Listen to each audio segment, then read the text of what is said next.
Está de pé e abre aí comigo a sua Bíblia, por favor, no livro do Êxodo, capítulo de número 5, e nós vamos ler a partir do verso 1. Êxodo, capítulo de número 5 e verso de número 1. Segundo livro da Bíblia Sagrada, livro do Êxodo, Bereshim, capítulo 5 e verso de número 1. Aleluia. Diz assim: depois disso, Moisés e Arão foram falar com Faraó e disseram: assim diz o Senhor, o Deus de Israel: deixe o meu povo ir para celebrar-me uma festa no deserto. Quantos vieram celebrar ao Senhor aqui nessa noite? Para quantos essa noite é uma noite de festa, de celebração? Aleluia. Faraó respondeu: quem é o Senhor para que eu lhe obedeça e deixe sair Israel? Não conheço o Senhor e não deixarei Israel sair. Glória a Deus. Tome seu lugar aí, se assente, fique à vontade. Graças a Deus. Num dia como esse, né, feriado de domingo, amanhã feriado na cidade de Curitiba, mas hoje o grito que ecoa aí por fora é o que? Independência ou morte, né? Mas o grito que ecoa aqui dentro é: já não vivo mais eu, mas Cristo vive em mim. Aleluia! Agora uma nova vida, e eu quero falar nessa noite, debaixo desse tema: celebre, você é livre. Aleluia! Celebre, você é livre no nome de Jesus. O livro do Êxodo, que nós acabamos de citar aqui, como eu disse, Êxodo, Bereshim, é o livro que fala da libertação, é a porção da Bíblia Sagrada, das Escrituras Sagradas, que fala a respeito da libertação do povo de Israel. Fala do povo de Israel saindo da terra do Egito. O livro de Êxodo, ele fala da saída. O livro de Êxodo, ele fala da partida. Fala do povo de Deus saindo da terra do Egito, saindo da escravidão, saindo da servidão, saindo, né, desse lugar de tanto sofrimento. Então o livro de Êxodo fala para nós da libertação, fala de como Deus conduziu o seu povo, como Deus estava guiando o seu povo, né? Estava ali conduzindo, Deus se revelando ao seu povo, e mais do que isso, Deus habitando no meio do povo, Deus estando entre eles, né? Então o livro do Êxodo fala para nós acerca disso, fala da partida, fala da saída, sair da escravidão, sair da servidão, sair debaixo desse domínio opressor, né? E aqui nós lemos aqui o exato momento onde Deus comissiona Moisés, Arão. Deus levanta Arão naquele lugar como um libertador. E eu creio que nesse tempo Deus está levantando homens e mulheres com uma voz para ecoar nessa cidade, para uma voz para ecoar dentro da sua família, dentro do seu lar. Então aqui nós vemos o exato momento onde Deus está comissionando esses homens a irem diante de Faraó. E diante de Faraó, né, eles estão ali liberando uma palavra, né, estão ali declarando aquilo que o Senhor falou, estão ali falando aquilo que Deus os comissionou a falar, né? Então eles estão dizendo ali: olha, assim diz o Senhor. Eles estão falando no nome de Deus, e no nome de Deus eles vão dizer a Faraó: assim está dizendo ao Senhor, deixe o meu povo ir me celebrar no deserto, deixe o meu povo ir me cultuar. Então a palavra de Deus, ela não é ali uma opção. A palavra de Deus não é uma sugestão, ela é uma declaração. É Deus dizendo: o meu povo é livre, o meu povo vai me celebrar, o meu povo vai me cultuar, o meu povo vai me... E aqui eu já pego algo maravilhoso, irmão, pega aí essa, né? Porque eles estão dizendo a Faraó: Deus está mandando se liberar o povo, porque o povo vai celebrar uma festa. Quem aceita esse convite aí para celebrar é o Senhor? Quem aceita? Mas olha, perceba bem o que ele está dizendo: o meu povo vai me celebrar celebrar no deserto. Eu quero falar com alguém aqui nessa noite que ainda depende de um ambiente, que ainda depende de circunstância, que ainda depende de alguma condição natural para adorar. Deixa eu dizer, a base que nós precisamos para adorar, o fundamento que nós precisamos para adorar, não tem a ver com uma localidade, não tem a ver com um lugar, não tem a ver com um prédio, tem a ver com uma presença. Por isso aqueles que conhecem a presença de Deus, até mesmo no deserto, são capazes de adorá-lo. Aqueles que conhecem ao Senhor, até mesmo no vale da sombra da morte, são capazes de adorá-lo. Porque você não depende de um lugar, você adora a partir do entendimento de uma presença. Deixa o meu povo ir me adorar, me celebrar. Tem uma festa no deserto. E eles estão aqui liberando esta palavra, estão declarando aquilo que o Senhor está dizendo. Mas a Bíblia diz que Faraó não conhecia ao Senhor. Quem é esse Senhor? Quem é esse Senhor para que eu lhe obedeça? Só não faz sentido obedecer a palavra de Deus para aqueles que não conhecem a Deus. Só não faz sentido obedecer o que o Senhor está ordenando, mandando, apontando, quando nós não conhecemos verdadeiramente ao Senhor. Porque Ele vai dizer: quem é o Senhor para que eu obedeça? Quem é o Senhor para que eu faça aquilo que Ele está falando, né? Quem é o Senhor para que eu libere esse povo? Quem é o Senhor para que eu obedeça e deixe Israel sair? Então, para quem não conhece, não faz sentido. Ele está aqui nesse momento, Faraó está resistindo, e é como se ele dissesse: no que depender de mim, esse povo não vai adorar a Deus. No que depender de mim não tem festa, no que depender de mim não tem celebração, no que depender de mim não tem adoração, né? Ele estava dizendo: olha, não vou deixar Israel sair, não vai haver culto. Aqui Faraó, naquele momento de Egito, é a simbologia de um governo opressor, um governo que escraviza, um governo que quer dominar o povo. Quando Deus começa a usar Moisés para ser um libertador no meio daquele povo, e ele vai falar com o Faraó para dizer: olha, é tempo de liberar o povo vai sair para cultuar a Deus, o povo vai sair para dar uma grande festa ao Senhor. Sabe qual foi a direção de Faraó? Faraó vai dizer aos seus capatazes: olha, tirem a matéria-prima desse povo.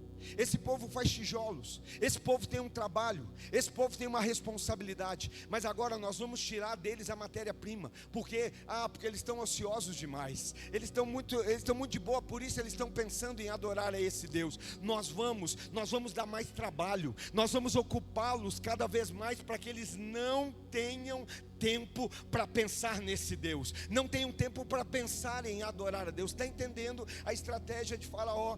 Vamos ocupar tanto esse povo que eles não vão nem lembrar de adorar a Deus, que eles não vão ter tempo de adorar a Deus. Então aqui Faraó é a representação desse governo, um governo opressor, um governo que está ali oprimindo, um governo que está tentando manter cativo, escravo, e mais do que isso, um governo que está agindo com descaso à soberania de Deus, um governo que está agindo de maneira banal com a soberania de Deus. Você está entendendo o que o Senhor estava declarando? Libera o meu povo, porque eles vão me celebrar. Libera o meu povo, porque eles vão adorar. Existe uma palavra de Deus, e a palavra de Deus para essa noite não é: libera o meu povo, porque eles vão me celebrar. Não, a palavra de Deus diz, João capítulo 8 diz: se o Filho vos libertar, verdadeiramente sereis livres. Tem alguém aqui que tem um entendimento de liberdade? Tem alguém aqui que entende que em Cristo Jesus já foi liberto? Aleluia! João 8:32: conhecereis a verdade, e a verdade vos libertará. João 8:36: pois se o Filho vos libertar, verdadeiramente sereis livre. Essa liberdade já é uma realidade. Mas eu estou falando aqui de Faraó, que no passado, mesmo diante de uma palavra de libertação, ele queria manter o povo em escravidão.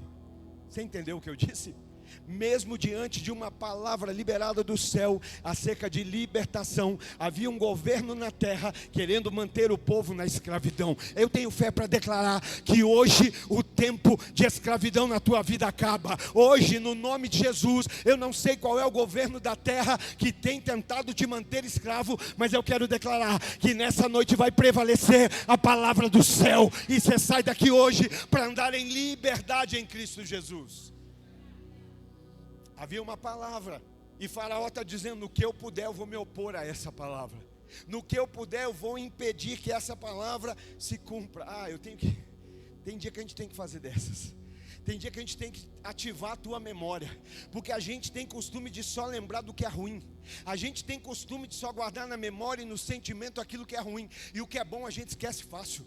E aí a gente precisa relembrar, e aí a gente precisa trazer à memória aquilo que dá esperança. Aleluia. Certa vez um rei, quem é rei? Um governo da terra, vai procurar um profeta, e procurando esse profeta, Balaque vai até Balaão para dizer: Balaão, olha, esse povo de Israel é muito poderoso, ninguém pode com esse povo, eu preciso fazer algo para parar esse povo, e eu sei que você é profeta. Olha o que eu quero que você faça uma oração, que você amaldiçoe esse povo, porque não está dando para resistir. Irmão, começa a se preparar, porque são tempos onde aqueles que estão ao teu redor não vão conseguir resistir àquilo que Deus vai fazer na tua vida, aquilo que Deus vai operar na tua família debaixo da palavra.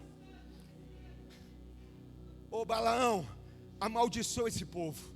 O problema do Balaão é que ele ainda pensou na hipótese. O problema do Balaão é que ele ainda foi orar a respeito. Irmão, posso te dar um conselho? Para de ficar orando sobre aquilo que é contrário à palavra de Deus. Para de perder tempo orando sobre aquilo que é contrário àquilo que as Escrituras dizem. Eu vou orar para ver se Deus já está... Malaquias, o Senhor diz: eu, o Senhor, não mudo, e essa é a causa de vocês não serem consumidos. Por isso ore, não para que Deus mude a sua palavra, porque Ele não vai mudar, ela vai prevalecer. Passarão céus e terra, mas a palavra de Deus não passará, ela vai permanecer. Alguém pode dar um glória a Deus, dizer um aleluia pela palavra? Balaão amaldiçoa. Aí eu vou orar, não tem nem que orar. Como é que eu vou orar? Mas ele vai, e se vai orar vai ter resposta.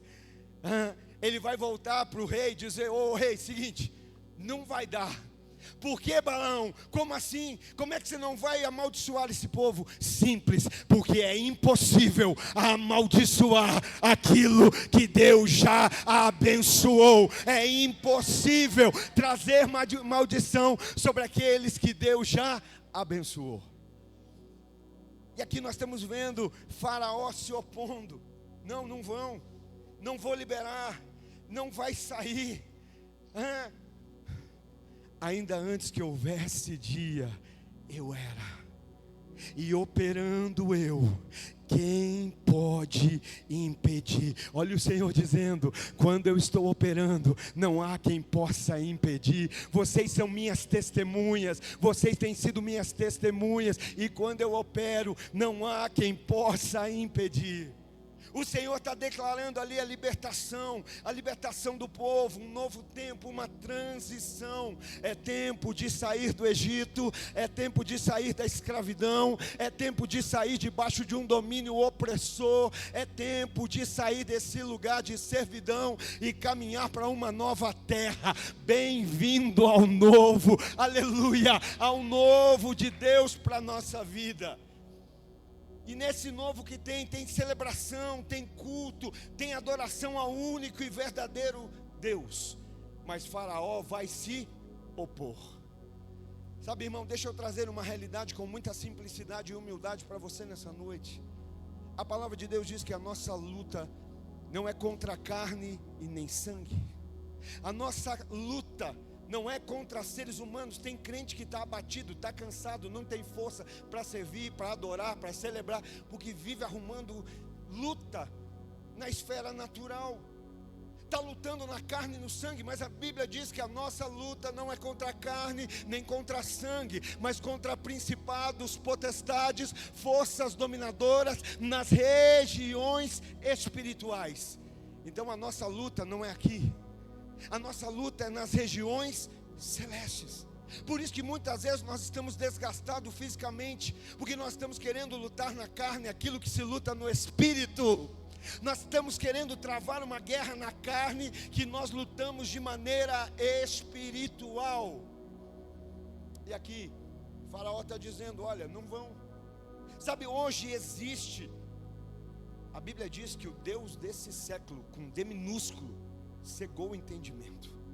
Existe um pseudo-Deus operando, tentando se opor à nossa adoração, à nossa celebração, tentando nos manter escravos, tentando nos impedir. Aqui no Antigo Testamento é Faraó, hoje no nosso tempo é Satanás, que todo o tempo tenta nos impedir, primeiro, de acreditar que somos livres de fato. Tem gente que tem liberdade, que tem dificuldade em crer em liberdade. Você não é livre por aquilo que você fez, você é livre por aquilo que o Senhor fez, por aquilo que Jesus fez, foi por aquilo que Ele consumou. E é nesse momento que Faraó está se opondo. Quem sabe hoje você está vivendo essa realidade. Como é difícil vir para um culto, como é difícil na minha vida adorar, celebrar, como é difícil caminhar todo dia. É porque quando eu falo de culto, irmão, não me entenda mal, culto não tem a ver com uma programação de domingo, culto tem a ver com uma vida. Culto não é 2 horas de uma reunião num prédio. Culto é uma vida vivida todo dia, uma vida apresentada ao Senhor todo dia. Aleluia! E Satanás vai se opor. Ele vai tentar se opor. Por que é que eu digo tentar? Porque a minha Bíblia diz que as portas do inferno não prevalecerão contra a igreja do Senhor. Nada pode parar a verdadeira igreja, nada pode se opor à igreja de Jesus. Alguém crê? E é no capítulo 8, então, no verso 1, que nós vamos observar a primeira estratégia de Faraó. E ela traz muitas realidades para nós. Êxodo capítulo 8, verso 1 em diante. O Senhor falou a Moisés: vá a Faraó e diga-lhe que assim diz o Senhor: deixe o meu povo ir para que me prestem culto. Se você não quiser deixá-lo ir, mandarei sobre todo o seu território uma praga de rãs. É nesse momento que Faraó se opõe: não vou liberar, ninguém vai sair, não tem essa conversa. Quem é o Senhor para querer vir dar ordem para mim de liberar esse povo? É nesse momento que começa uma ação do céu sobre a terra. Deus começa então a enviar as pragas. Você conhece as 10 pragas do Egito, a Bíblia cita no livro do Êxodo. É aqui que Deus começa essa ação. E algo tão lindo que nós precisamos entender é que Deus não enviou pragas sobre o seu povo, Deus enviou pragas sobre o Egito. Aleluia. Não, ninguém entendeu, vou repetir. Deus enviou pragas sobre o Egito e não sobre o seu povo. Alguns dizem: hoje está tanta coisa acontecendo, tanta catástrofe. Irmão, a Bíblia diz, a Bíblia aponta para o fim dos tempos, dizendo tudo que iria acontecer. Mas deixa eu dizer, no meio da catástrofe, no meio da praga, no meio das tragédias, existe um Deus todo-poderoso, nos guardando, nos livrando, nos protegendo. As pragas vêm sobre o Egito, mas não sobre o povo de Deus. Aleluia. Existe uma terra em Deus, existe uma gozem de Deus, aonde o seu povo está guardado, aonde o seu povo está protegido. Existe um lugar em Jesus, aleluia, aonde nós estamos guardados. Aquele que habita no esconderijo do Altíssimo, a sombra do Onipotente descansará. As pragas começam a vir, vêm sobre o Egito, e é nesse momento que Faraó começa a observar: opa, esse Deus aí é poderoso. Esse Deus tem poder. Quem conhece esse Deus poderoso? Deus não tem poder, Ele é todo o poder. Aleluia, Ele é. Então, agora vai começar a haver uma mudança. Nesse capítulo 8, a declaração é a mesma: deixe o meu povo ir me prestar um culto. Você está entendendo? O povo está vivendo no Egito, debaixo de escravidão, fazendo tijolo, sendo escravo, comendo alho, comendo cebola, sendo castigado. O que importava para o Egito não era quem eles eram, mas era aquilo que eles faziam, era o quanto eles produziam. E Deus libera uma palavra: está acabando o tempo da escravidão, é tempo de sair do lugar da escravidão, é tempo de sair do lugar da servidão e ir para uma terra que eu lhes aponto, para uma terra que eu lhes preparei, aleluia, para uma terra de abundância que emana leite e mel. Mas antes de chegar na terra, esse povo vai prestar culto para mim no deserto. Sabe qual é o primeiro e principal propósito da libertação? Quem foi liberto em Cristo Jesus aí? Quem foi tirado do Egito? Quem foi tirado do mundo, da servidão, do pecado, aleluia, dos vícios, foi liberto em Cristo Jesus. Sabe qual é o primeiro propósito? Pastor, é para que agora eu faça aquilo que eu sempre sonhei, para que agora eu tenha tudo aquilo que eu sempre quis ter? Não, para que primeiro você estabeleça um relacionamento verdadeiro, intenso e sincero de adoração ao nosso Deus. Esse povo vai me celebrar um culto no deserto. Então o primeiro propósito era esse, um relacionamento. Deus nos chama para um relacionamento, para relacionarmos. E agora, debaixo desse mover, dessa ação de Deus, ação de justiça, de juízo, o verso 28 do mesmo capítulo de Êxodo, capítulo 8, Faraó vai dizer: e disse o Faraó: eu os deixarei ir e oferecer sacrifícios ao Senhor seu Deus no deserto. Debaixo de um mover do céu, Faraó recua, Faraó revê a sua posição, porque nada nem ninguém pode suportar a ação de Deus, nada nem ninguém pode resistir quando Deus se move. Por isso que nós cansamos, porque nós estamos querendo mover, fazer, quando Deus está dizendo: não, só espera, deixa eu mover. E quando eu mover, você vem atrás se vem atrás, não é de um movimento. Quando você entende que é Deus, você não anda atrás de movimento, você anda atrás da presença, porque há uma diferença, aleluia. E aqui ele está dizendo: olha, eu deixarei. E aí tem agora que, o faraó caiu até no meu gosto agora. Eu vou até seguir o faraó no Instagram agora, aquele fofo. Deixou o povo ir. Não, irmão, presta atenção na Bíblia. Nunca leia a Bíblia pela metade. Nunca leia um capítulo pela metade. Leia o capítulo inteiro, leia o capítulo anterior, leia o capítulo posterior. Leia toda a Bíblia, de Gênesis a Apocalipse. Olha só, ele diz: olha, então tá bom, eu vou deixar vocês ir oferecer um sacrifício ao Senhor, seu Deus, no deserto. Mas olha o que ele diz, tem uma vírgula: mas não se afastem muito. E orem, o faraó pedindo intercessão, e orem por mim também.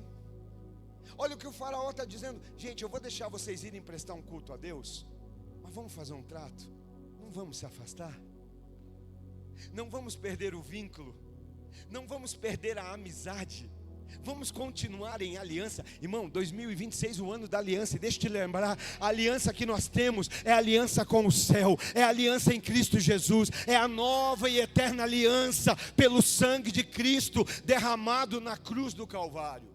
Mas Faraó está dizendo assim: olha, vai lá, mas não esquece de mim. Vai lá, mas não vamos se afastar, não vai muito longe, não vamos quebrar o vínculo, não vamos deixar de ser parceiro. E sabe por que isso é perigoso, querido? Porque quem não se afasta da onde saiu, mais cedo ou mais tarde, vai voltar para o lugar de origem. Agora é difícil dar um amém. Quem não se afasta do lugar aonde saiu, mais cedo ou mais tarde vai voltar para o lugar de origem. Será que a gente já parou para compreender o que de fato significa conversão? Conversão significa metanoia, mudança de mentalidade. Quantos aqui querem viver a boa, perfeita e agradável vontade de Deus? Aleluia! Então, se você quer viver a boa, perfeita e agradável vontade de Deus, você precisa de metanoia na tua vida. Romanos 12:2, Paulo vai dizer: não vos amoldeie ao padrão desse mundo, antes sejais transformados pela renovação da vossa mente em Cristo Jesus, para a qual experimentais qual seja a boa, perfeita e agradável vontade de Deus. Então o que é? Olha só, nós estávamos caminhando para uma eternidade de condenação, porque a Bíblia diz em Romanos que o salário do pecado é a morte. Deixa eu dizer algo: Você já parou para pensar o que ou quem colocou Jesus na cruz? Você já parou para pensar o que ou quem colocou Jesus na cruz? Nessa hora a gente é muito rápido e a gente já fala assim: foi o amor. Me ama, Ele te ama, glória a Deus, aleluia. Ele me ama, Ele nos ama. Mas é nessa hora que a gente pensa: foi o amor que colocou Jesus na cruz. Por amor Ele viria lá em casa, por amor Ele viria no culto, por amor Ele te abraçaria, Ele rolaria com você, por amor Ele se aproximaria. Ele não precisava, o amor não colocou Ele na cruz. Quem colocou Jesus na cruz foram os nossos pecados, as nossas mentiras, o nosso adultério, a nossa prostituição, os nossos vícios, os nossos pecados colocaram Jesus na cruz. Por amor Ele toma o nosso lugar, mas quem colocou Ele na cruz foram os nossos pecados, porque o salário do pecado é a morte, e todos pecaram e destituídos foram da glória de Deus. Então nós estamos caminhando, condenação, o pecado, o salário é a morte. Estamos caminhando para onde? Para uma eternidade de condenação, de juízo. Mas o mesmo capítulo de Romanos que diz que o salário do pecado é a morte, ele diz: mas o dom gratuito de Deus é a vida eterna em Cristo Jesus. Quando nós entendemos o que Jesus fez, quando nós compreendemos e reconhecemos Jesus como nosso Senhor, e nós dizemos: eu creio, Ele saiu do céu, Ele veio para a terra, Ele deixou a glória. Você está entendendo? O nosso pecado tirou Jesus da glória e trouxe Ele para a terra. O nosso pecado tirou Jesus do lado do Pai e o trouxe para viver na terra como um homem como nós. O nosso pecado coloca Jesus na cruz.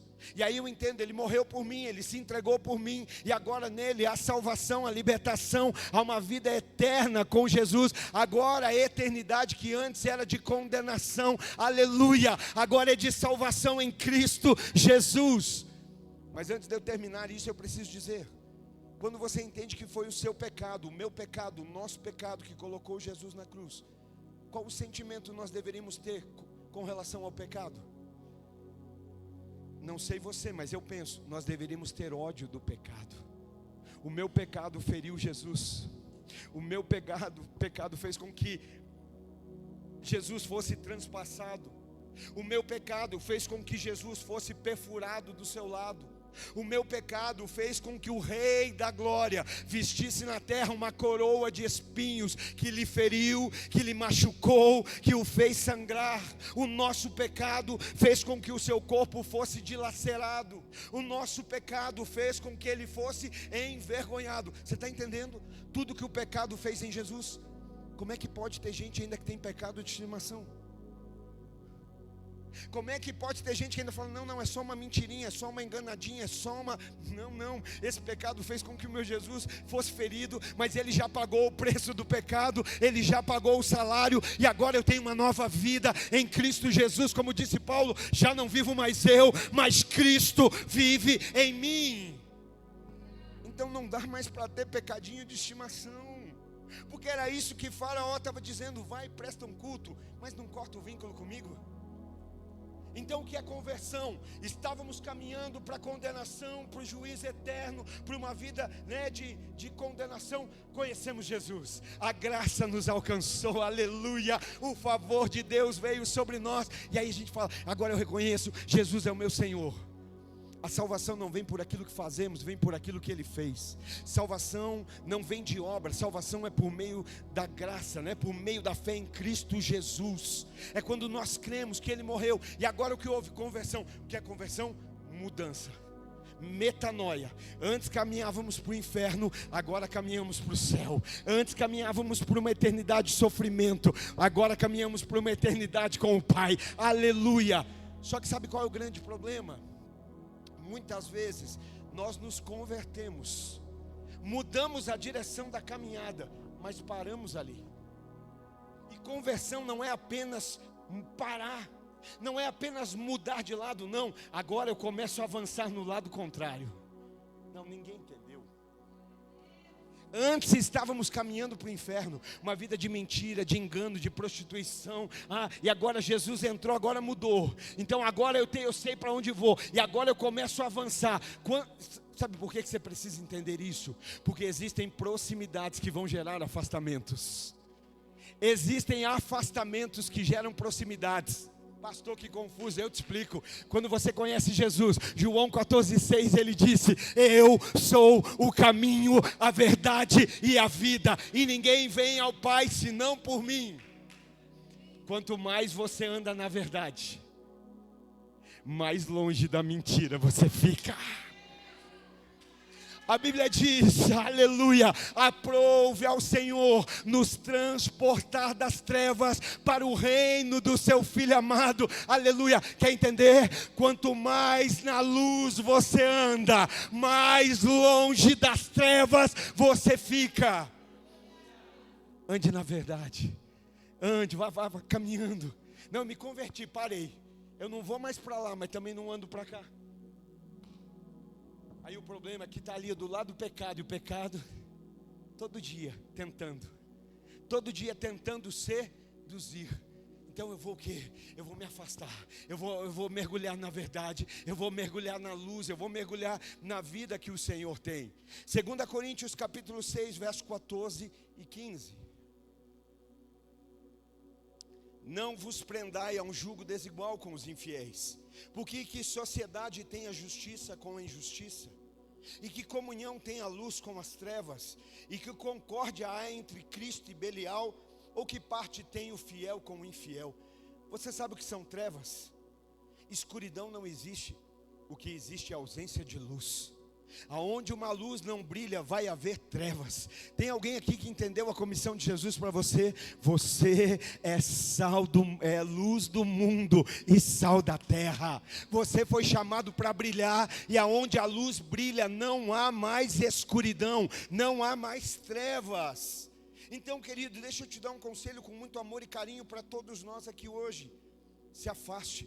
Se afaste de tudo aquilo que te impede de entregar uma vida verdadeira de adoração a Deus.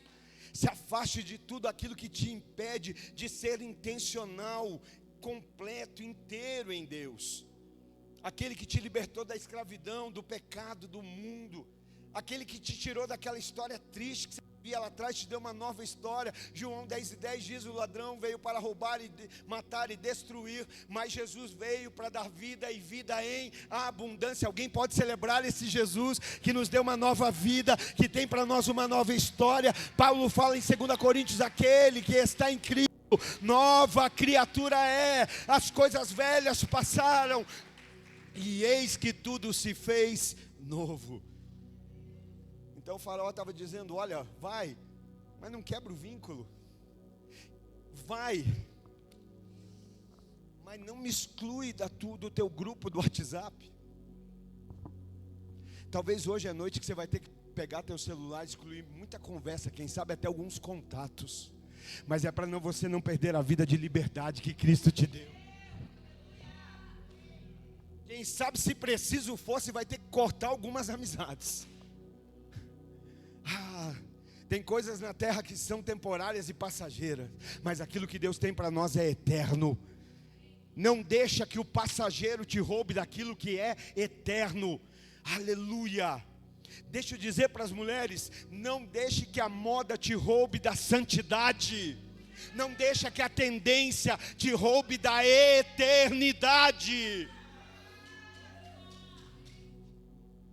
Talvez algumas conversas vão precisar ser excluídas, alguns contatos vão precisar ser cortados, porque hoje Deus está dizendo: olha, quem sabe ainda tem lá um vínculo, quem sabe ainda tem lá uma ligação, quem sabe ainda saiu, mas está mantendo contato.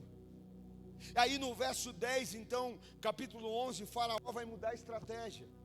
Ele vê que não vai haver sucesso, né? Vamos manter, não tem nada que manter. Nós vamos avançar, nós vamos viver para o Senhor. A nossa vida é com o Senhor, é dele, por ele, para ele são todas as coisas. E aí no verso 10, capítulo 10 e verso 11, a Bíblia vai dizer, Faraó vai dizer: só os homens podem ir prestar culto ao Senhor. Olha só o que Faraó vai fazendo, ele vai mudando o posicionamento. Parece que ele vai, né, dando uma... Não, vamos rever aí as cláusulas. Então só os homens podem ir prestar culto ao Senhor, como vocês têm pedido. E Moisés e Arão foram expulsos da presença do Senhor. Você entendeu o que o faraó está fazendo? O faraó, depois de tentar dizer, vamos manter o vínculo e não poder, agora ele vai dizer, só os homens vão então? Então os homens vão e prestam culto. Mas você entendeu a seriedade disso? O que o faraó está dizendo é mais ou menos assim, homens vão e prestem culto. Enquanto vocês prestam um culto ao Senhor, a família de vocês serve a mim. Enquanto vocês estão prestando um culto ao Senhor, a tua família continua debaixo do meu governo. A tua família continua debaixo da minha liderança. Você entendeu? Olha, vai lá, se quer prestar culto a Deus, presta. Só que enquanto você presta culto ao teu Senhor, a tua família está me servindo. É o que Faraó estava dizendo. Sabe por que eu preciso falar isso? E amanhã, queridos, segunda-feira, aleluia, feriado em Curitiba, glória a Deus, eu fico tão feliz. E amanhã o que tem, pastor? Amanhã, 5 horas da manhã, nós homens que entendemos o propósito de Deus para a nossa vida, entendemos qual é o maior tesouro, qual é o maior encargo, qual é a maior responsabilidade que Ele nos deu. Vamos estar onde? Vamos estar aqui com os nossos joelhos dobrados, com as nossas mãos estendidas, orando, abençoando e declarando que a nossa casa, que a nossa família, que o nosso casamento, que os nossos filhos são de Jesus. Tem algum homem aí que pode dizer um amém, dizer um glória a Deus, celebrar ao Senhor nessa noite? Nós vamos estar aqui adorando, nós vamos estar aqui orando, nós vamos estar aqui clamando, nós vamos estar fazendo o que Deus quer, nós vamos estar sendo guiados pela presença. Então a segunda estratégia é isso: se envolva com uma programação e deixe de lado uma próxima geração. Esteja tão envolvido com uma programação que a próxima geração vai estar esquecida. Não, mas eu estou no culto, eu estou no programa, eu estou no movimento, eu estou fazendo, eu estou me movimentando. O Faraó estava dizendo, vai, presta culto, mas deixa a tua família.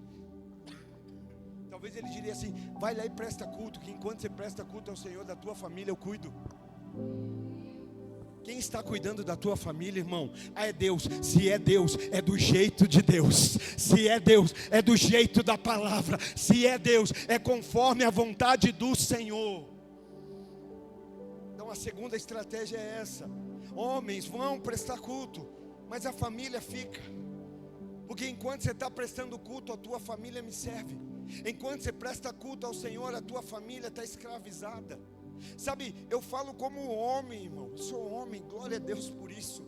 Você pelo menos, irmão, diz aí um amém, um aleluia. Puxa, agora Rui que me deu um frio na barriga.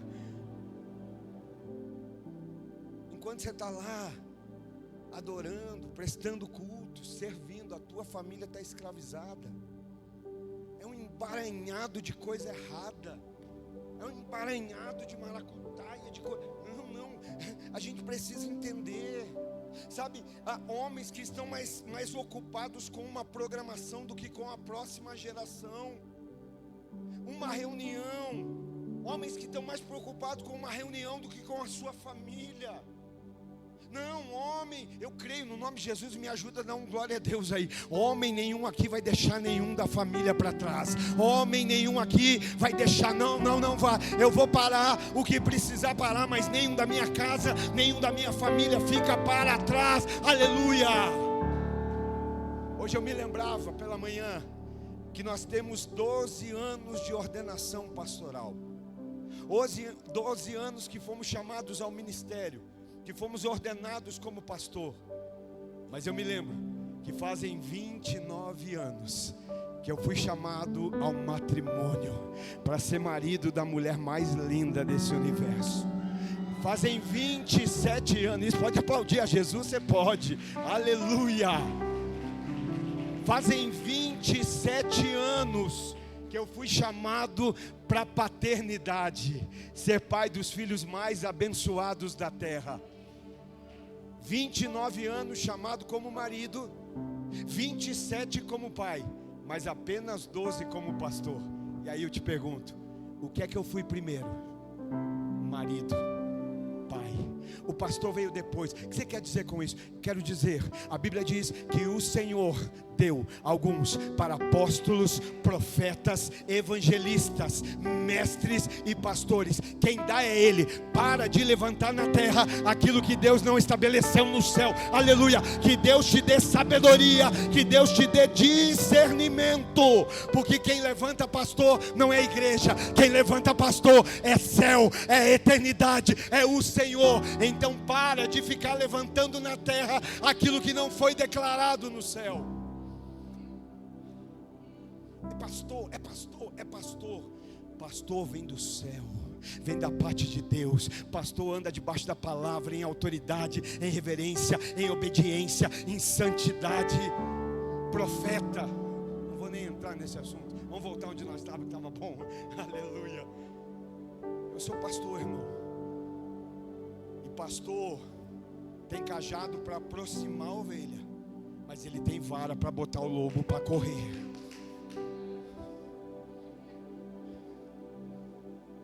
Se é ovelha, o cajado puxa para perto. Só tem medo daquilo que o pastor carrega se é lobo. O lobo se arrepia quando vê o pastor meio... Mas a ovelha sabe, não, ele está cuidando, ele está trazendo para perto, ele está protegendo. Aleluia. Sabe o que eu quero dizer?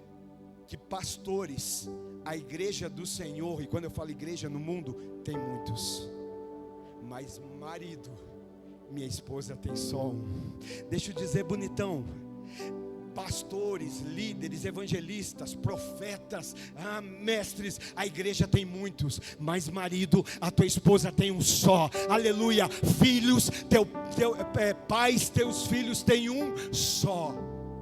Por isso, antes de ser pastor, eu preciso ser marido, eu preciso ser pai. E quando eu falo isso, não falo, tem gente que já olha, mas você não é perfeito. E glória a Deus, irmão, porque se eu fosse perfeito, nem aqui eu estava.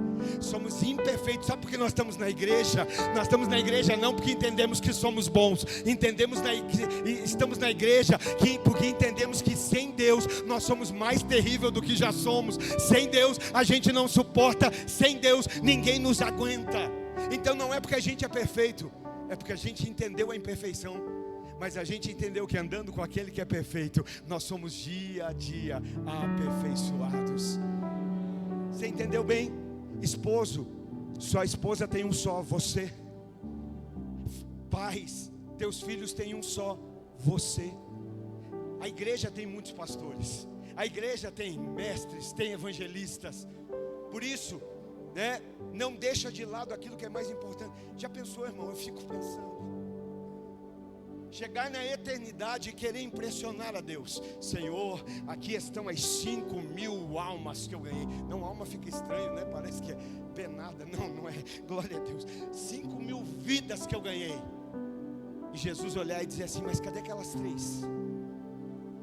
Você tocou gente que qualquer um poderia ter tocado, mas você deixou de tocar aqueles que só você poderia tocar, aqueles que só você tinha acesso ao coração.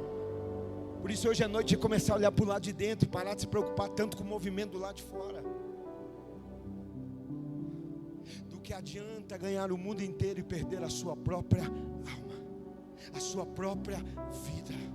Está fazendo sentido essa mensagem para alguém aí, irmão? Além de mim, eu creio que homem nenhum aqui vai trocar o compromisso com uma geração pelo envolvimento com uma programação. Não, a programação não é mais importante que a próxima geração. Não, aleluia. Irmão, não estou dizendo que a gente não vai vir no culto por causa dos filhos, não. Bom pai, a Bíblia diz, ensina a criança no caminho que deve andar. A Bíblia não diz ensina o caminho. Os pais aí, me dão glória a Deus, dão glória a Deus aí, diz um aleluia ao Senhor. A Bíblia não fala assim para os pais, ensina qual é o caminho. A Bíblia diz, ensina no caminho. Enquanto anda, ensina. Não é dizer, vai lá orar, vai lá ler, vai lá fazer, vai lá na igreja. Não, vamos orar. Vamos meditar na palavra, vamos cultuar, vamos adorar. Alguém pode dar um glória a Deus, um aleluia aí? Que nós sejamos uma geração como Josué. Josué diante de uma geração que estava ali, cambaleando, uma geração que não se posicionava, uma geração que ora vivia de um jeito, outra hora vivia do outro, que era inconstante. Josué vai chegar diante desse povo e dizer: vocês precisam se lembrar do nosso Deus, o nosso Deus que nos tirou. Da onde Ele nos tirou, olha para onde Ele está nos trazendo, olha quem Ele é, olha o que Ele está fazendo. E aí o que nós precisamos hoje? Ele vai dizer: nós precisamos nos posicionar. Hoje é noite de posicionamento. Posicionamento que pode mudar a tua história, a tua vida, a tua família, a tua casa. Eu creio, alguém crê? Aleluia, eu creio. Hoje é noite de se posicionar. Josué está dizendo: gente, nós precisamos tomar uma posição. E ele vai dizer: eu não sei vocês, porque eu não tenho como saber de vocês. Mas ele vai dizer: se tem algo que eu sei é de mim e da minha casa. Eu não sei o que é que vocês vão escolher, mas eu sei o que eu e a minha casa já escolhemos. E nós escolhemos servir ao Senhor. Eu e a minha casa serviremos a Deus. Sabe por que é que tem tanto crente frio? Porque veio de uma criação de pais que faziam muito dentro da obra, mas não permitiam que Deus fizesse a obra neles. Pais que viveram tão intensamente: não, eu estou na obra. Não é quanto a obra de Deus você faz, é quanto você permite que Deus faça a obra dele na tua vida. Talvez para Ele fazer a obra dele na nossa vida, a gente vai ter que diminuir o ritmo na obra dele. Viver fazendo a obra dele não é testificação de que a obra dele está sendo feita em nós. Pelo contrário, muitas vezes é fuga.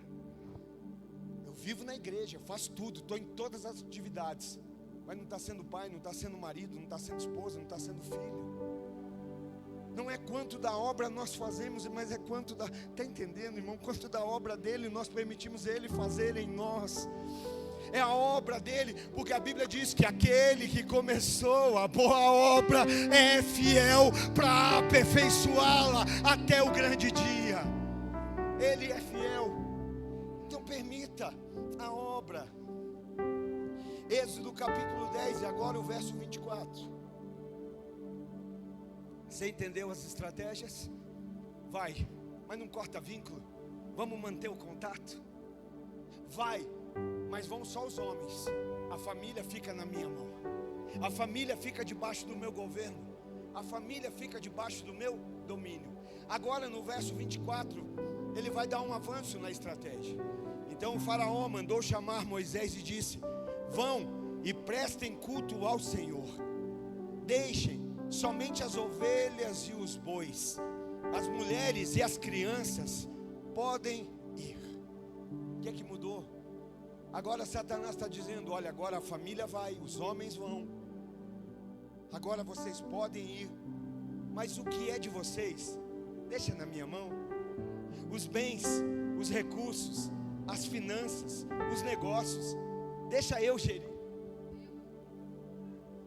Deixa eu dizer para você, lugar de escassez e limitação se chama Egito. Deus está nos levando para uma terra prometida, uma terra que emana leite e mel, uma terra que tem abundância, uma terra onde não vamos plantar, já chegamos colhendo.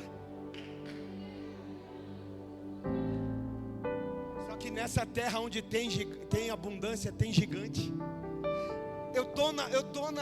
Pastor, eu estou na terra prometida e não estou comendo alimento. Por quê? Porque você não derrubou o gigante que você precisava derrubar. Porque a terra é tua, a promessa é tua, mas existe um gigante lá dizendo: não, você não toma, você não vai ter proveito, você não vai desfrutar. Tem gente que está na terra prometida, vivendo com mentalidade de Egito. Porque não basta sair do Egito, eu não sei se você entendeu, mas o que Deus está nos fazendo nessa noite é nos lembrar que do lugar Ele já tirou do Egito, mas nessa noite nós precisamos sair de debaixo de uma mentalidade faraônica, uma mentalidade que nos oprime, uma mentalidade que nos deixa escravos. Agora vocês entenderam, vão prestar culto, mas os teus recursos ainda ficam no meu banco. Você presta culto, mas as tuas finanças, os teus recursos, os teus bens ficam da porta para fora. E agora eu não estou falando do Antigo Testamento, eu estou falando de hoje. Eu vou na igreja. Nem vou levar nada. Olha o perigo. Sabe, é muitas vezes assim que nós estamos vivendo.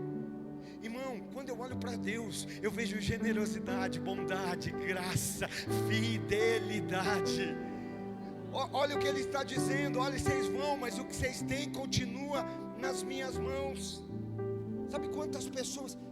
Lutero já dizia: a parte mais difícil de converter no crente é o bolso. E é verdade, irmão. Porque a gente fala sair do Egito, mas ainda o governo de Faraó está sobre mim. Irmão, quem está na terra da promessa, prova daquilo que ele prometeu.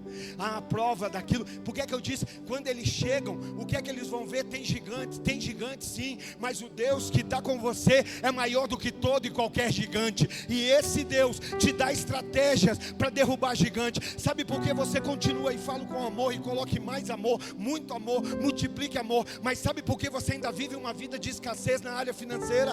Porque Deus te deu uma palavra, Deus te deu uma direção para que esse gigante caia, para que esse gigante não domine mais. Mas você não quer obedecer, você não quer acreditar. A palavra de Deus vai falar, Provérbios 3, 9 e 10: honra ao Senhor com as primícias das tuas rendas, e se encherão os teus celeiros, e transbordarão de vinho os teus lagares.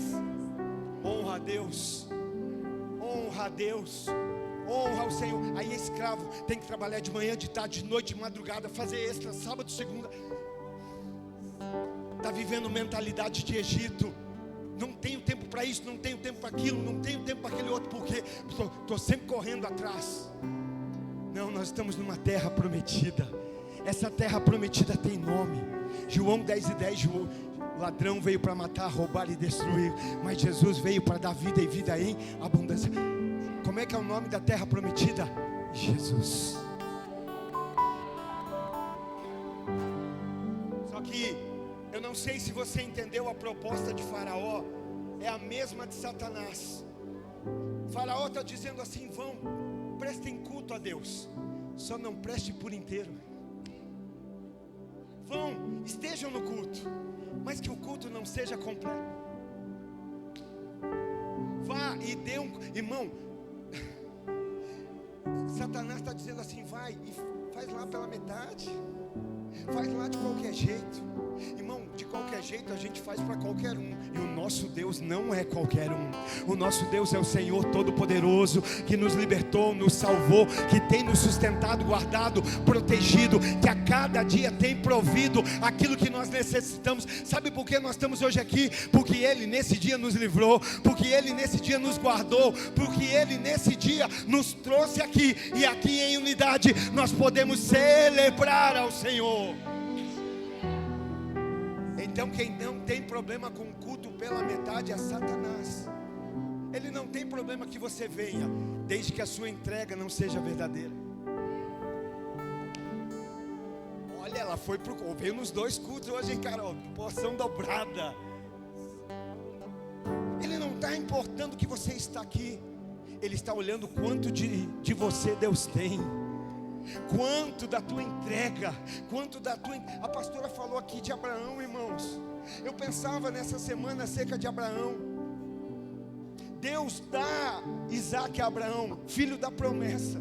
Mas chega um dia que Deus vai dizer assim: ô Abraão, me entrega Isaac, me entrega o filho da promessa em sacrifício. E aí Abraão vai entregar. 3 dias de caminhada. Está caminhando, vai subir o monte, vai subir o Moriá, aleluia. Moriá é lugar de revelação, Moriá é lugar onde a verdade vai queimar de uma maneira evidente. O jovem sabia o que iria acontecer, é filho de adorador, irmão. Diz um ditado que filho de peixe, peixinho é. Jesus vai dizer: o filho faz tudo aquilo que vê o pai fazendo. Filhos vão viver aquilo que vem os pais fazendo. Eu declaro em nome de Jesus. Ah, pastor, mas eu tenho que trabalhar muito, porque lá em casa as crianças precisam de uma tela de 70 polegadas. Deixa eu dizer, se para os teus filhos uma tela de 70 polegadas é mais importante do que a tua presença, você ensinou algo errado. Pastor, eu preciso trabalhar demais, porque todo mês eu tenho que dar um Nike novo para ele. Deixa eu dizer, se um Nike é mais importante para ele do que a tua presença dentro de casa, você ensinou algo errado. E aí você está tendo que se matar para sustentar uma mentira que você criou. Está levando o menino. E por que é que eu digo que ele sabe o que vai fazer? Porque Abraão era adorador. Abraão, por onde passava, edificava um altar de adoração. E eu quero declarar uma palavra no nome de Jesus. Nós declaramos que os homens e mulheres de Lagoinha, Araucária, por onde passar, o altar que vão instituir não é de confusão, não é de fofoca, não é de intriga, não é de murmuração, mas é de adoração.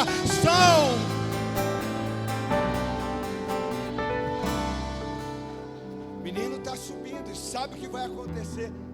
Pensa comigo, Sueli. O menino, sabendo o que vai acontecer, se corresse, já era para Abraão, não pegava mais. Mas filho de adorador caminha em adoração. Quando chega no momento de adorar, Abraão pega o cutelo, e eu acredito que deva ter chegado bem perto do peito, bem perto do coração, quando ele ouve uma voz dizendo: Abraão, Abraão, não toque no menino. Sabe o que nós precisamos compreender? Que para muitos de nós olhariam e diriam: é um sacrifício.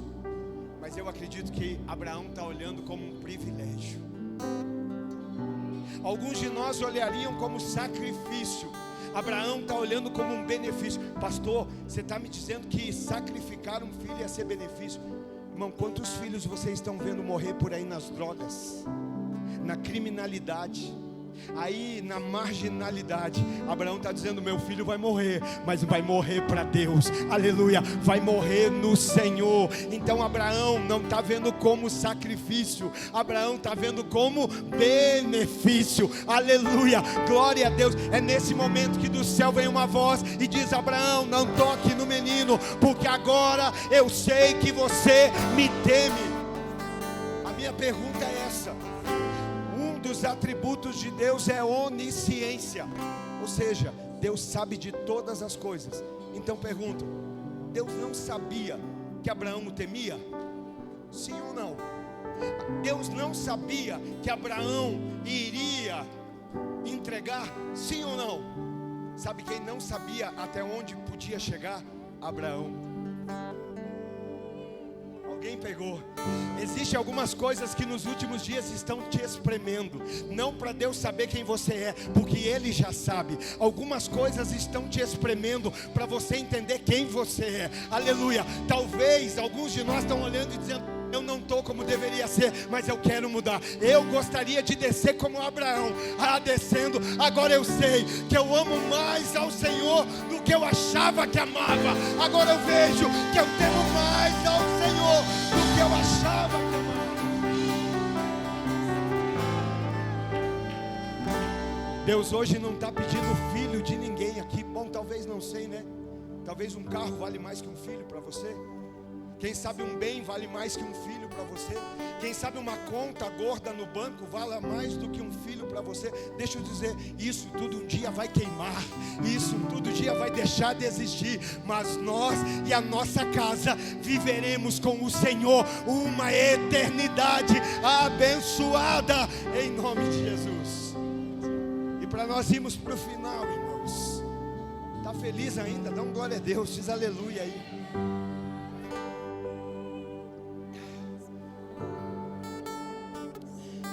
Faraó,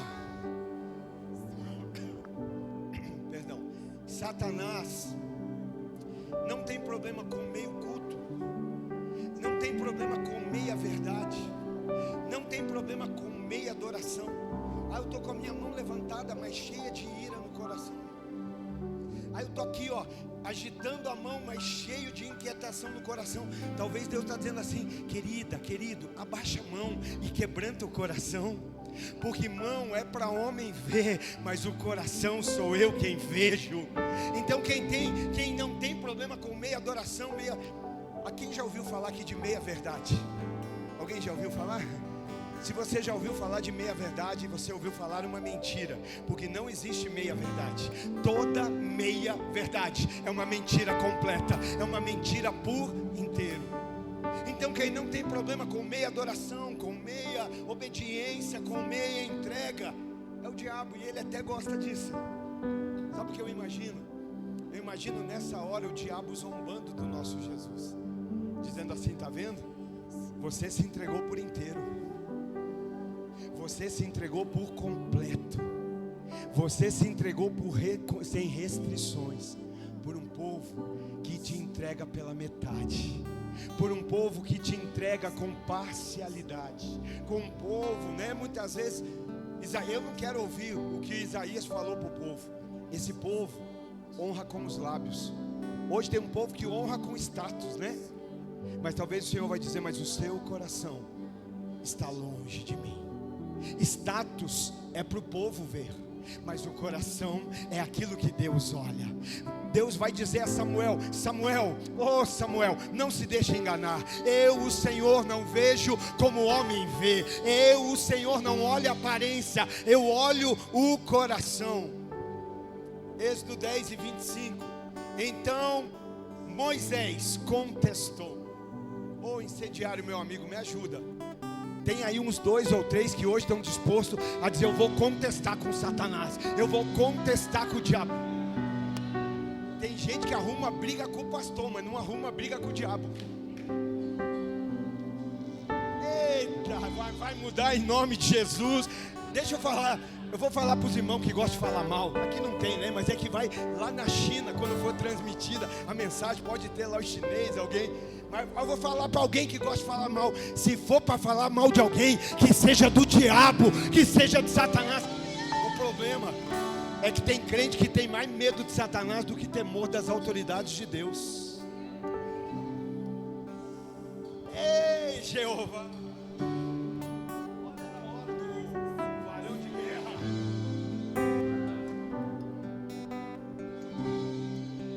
Tem uns 3, 4 aí que estão dispostos a contestar Satanás, se colocar de pé e dizer: não é assim não vai ser assim, aleluia.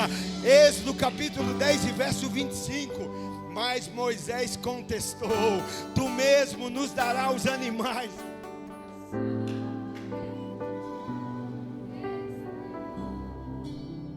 Eu quero dar só a Deus o que eu tenho. Eu quero dar a Deus aquilo que o mundo um dia me tirou, e agora é para Deus, e agora é para o louvor do nome de Deus, aleluia. Tu mesmo nos dará os animais para os nossos sacrifícios e holocausto que oferecemos ao Senhor. O que nós temos em nome de Jesus vai ser usado para prestar culto a Deus, para prestar culto ao Senhor. Eu falava aqui pela manhã, irmãos, nós como igreja muitas vezes já pagamos aluguel de irmãos que estavam sem emprego, conta de água, conta de luz, trocamos pneu de carro de motorista de Uber que não conseguia rodar, exame, remédio, porque esse é o papel da igreja. Não estamos aqui para construir um prédio, daqui a pouco nós vamos estar num prédio maior e melhor, mas é passageiro. Os verdadeiros prédios que nós estamos edificando está aí do seu lado, está bem pertinho de você, está dentro da sua casa. Mas eu precisaria que você perguntasse para você mesmo hoje: Senhor, me faz entender. E pensa aí, se hoje todo mundo aqui dentro, hoje nós, graças a Deus, já tivemos um culto cheio pela manhã, agora à noite também muita gente. Mas pensa comigo, e me olha, e me ouve com muito carinho. Pensa assim: se todas as pessoas dessa igreja fossem um contribuinte como você, essa igreja ainda estaria aberta? As luzes ainda estariam acesas? O reino ainda estaria crescendo? As pessoas ainda estariam sendo alcançadas? Ou você vai dizer: não, os meus cordeiros estão lá, guardadinhos, reservados? Sabe, é para a gente pensar. Moisés está dizendo: olha, não é assim. Além da gente levar o que é nosso, você vai dar animal para a gente levar. Nós vamos oferecer, está entendendo? Quando a gente vive uma vida, ó Senhor, o Senhor vai até aqui. Essa conta aqui o Senhor não acessa. Êxodo capítulo 10 e verso 26. Além disso, os nossos rebanhos também irão conosco. Moisés falando. E aí ele traz uma palavra tão linda que eu quero declarar que assim será na nossa vida. E ele vai dizer: os nossos rebanhos também vão ir com a gente. E eu vou dizer mais para você, Faraó, porque agora eu estou aleluiado, agora eu mexi de fé. Eu quase não falava, mas o Senhor me capacitou e agora eu estou falando. Você vai ter que me ouvir. Nem uma unha do que é nosso vai ficar para trás. Tudo que é nosso, tudo que pertence a nós, vai adorar ao Senhor. Nenhuma unha vai ficar para trás. Nenhum casco de animal será deixado. Nós temos que escolher alguns deles para prestar culto ao nosso Senhor. E enquanto não chegamos ao lugar, não saberemos quais animais sacrificaremos. Meu Deus, Ele está dizendo: a gente vai. Só que enquanto a gente vai, a gente leva o rebanho. E é enquanto a gente está indo que Deus vai dizer: ó, é aquele ali que eu quero. Eu vou para a igreja, mas só põe a nota de 2. O rebanho que eu tenho aqui, o que está na nota de 2 lá que eu nem sei? Tartaruga. Tartaruga. Tem gente que só vem com o rebanho de tartaruga no bolso. Para Deus nem pedir o outro. Eles estão indo e dizendo: vamos, porque a gente não sabe qual o Senhor vai pedir. Mas na hora que Ele pedir, a gente está pronto a entregar. Mas na hora que Ele pedir, a gente está pronto, aleluia, porque a gente sabe de onde vem a provisão. A gente sabe que quem nos sustenta não é o Egito, não é Faraó, não é a terra, mas é o céu. Tem alguém aqui sustentado pelo céu? Tem alguém aqui que entende que o teu trabalho, a tua empresa, o teu negócio, a tua profissão vem de Deus? É Ele que deu, é Ele que sustenta, é Ele que guarda. Você pode aplaudir ao Senhor pelo recurso, pela provisão, pelo cuidado, pelo sustento.